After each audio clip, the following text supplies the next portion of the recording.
The David Pakman Show at davidpakman.com. Get the commercial-free podcast, audio and video of the bonus show, as well as an archive of our shows that dates all the way back to August of 2005 by becoming a David Pakman Show member. Go to davidpakman.com/membership. It is the #1 way to support the show. It is it's a big deal, as Lewis very eloquently stated earlier in the show. That's right. ESPN is now under fire for this racist Jeremy Lin related headline. Jeremy Lin is this player for the basketball player for the New York Knicks who has been making headlines because he has been doing really well. He kind of is only playing because of injuries on the Knicks, and he's just been tearing it up, basically, long and short of it. Third string point guard who is now playing better than anyone on the team. And after a game where the Knicks did not do well, and Jeremy Lin, I guess, didn't have that great of a game, their winning streak was snapped by the New Orleans Hornets.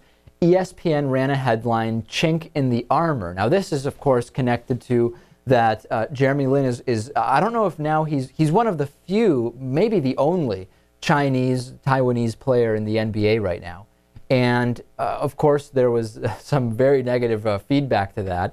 And ESPN has now, they have fired an employee and suspended an anchor for using what they're calling offensive and inappropriate comments when covering Jeremy Lin.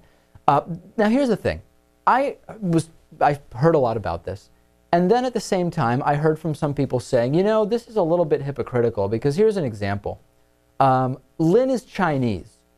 Tiger Woods is 1/4 of Chinese ancestry, and ESPN used the exact same headline. They talked about a chink in the armor in 2009 when talking about Tiger Woods, and nobody made an issue of it simply because Tiger Woods looks less Asian than Jeremy Lin. So I guess we do have to say this brings us back to that discussion of, is race just a construct on a sliding scale? Why is this much more offensive with Jeremy Lin than Tiger Woods when they both have Chinese ancestry? I don't know. I mean, even if you're an anchor or whoever put up this title, this headline, if you think that, what am I trying to say here? That this is going to go unnoticed. Well, not so much unnoticed, but if you think that nobody else thinks that there's going to be a problem with this, you have to be completely insane. I mean, you have to assume that even though you think there might be nothing inherently wrong with saying this, you just have to put two and two together and say, well, okay, here's this guy who's blowing up. He's Chinese. We probably shouldn't use this because someone might think it's offensive. But that just completely either went over their heads or they didn't care. So do you think, Natan, maybe what happened is they just genuinely have no preconceived notions about Asians and they just didn't even think about it?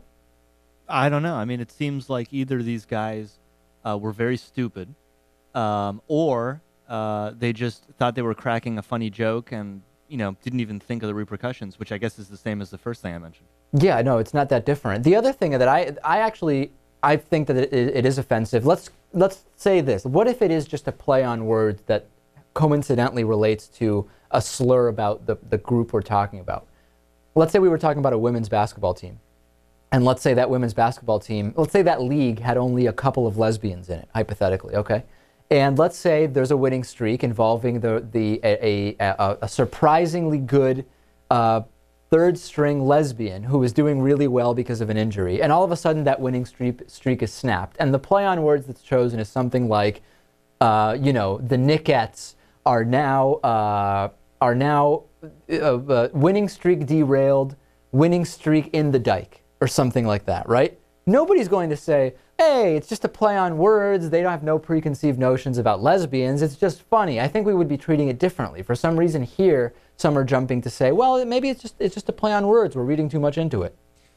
Well, I mean, I think two people got fired. So, I mean, regardless of what the... because of the blowback. Well, yeah, and of course. I mean, regardless of what the public opinion is, even with a little bit of blowback from this, ESPN still, you know, made the right move and had to make this decision. So I think, you know, public opinion kind of worthless. I mean, there's going to be some blowback from anything like this, and you just this is what happens every time. As we saw with CNN, the Roland Martin versus the Dana Lush story, equally offensive things can have different reactions based on audience blowback. My last thought on Jeremy Lin, after a game, I saw him get asked about a game-winning shot he made, and he basically alluded to, well, God made him make the shot, God controlled it. And every time I hear, is God, it seems very arrogant to me to think that if God exists, he is manipulating the individual shots of individual players on one particular team in one league, in one country, in one planet in the universe, when this guy is creating the universe. It's amazing. I'm going to say something pretty controversial, but I think I take pity on a lot of these athletes that are very religious, or at least when they talk about their quote-unquote gifts, they say they invoke God, and just say, like, very few people get to the amount of fame and success that they get to as athletes, and it probably is difficult to come up with a good reason why it's happened to you. So it's either totally luck, it's just luck, or it's, you're the special one. You were selected to do this. So I kind of understand it, even though, like you said, it is pretty arrogant.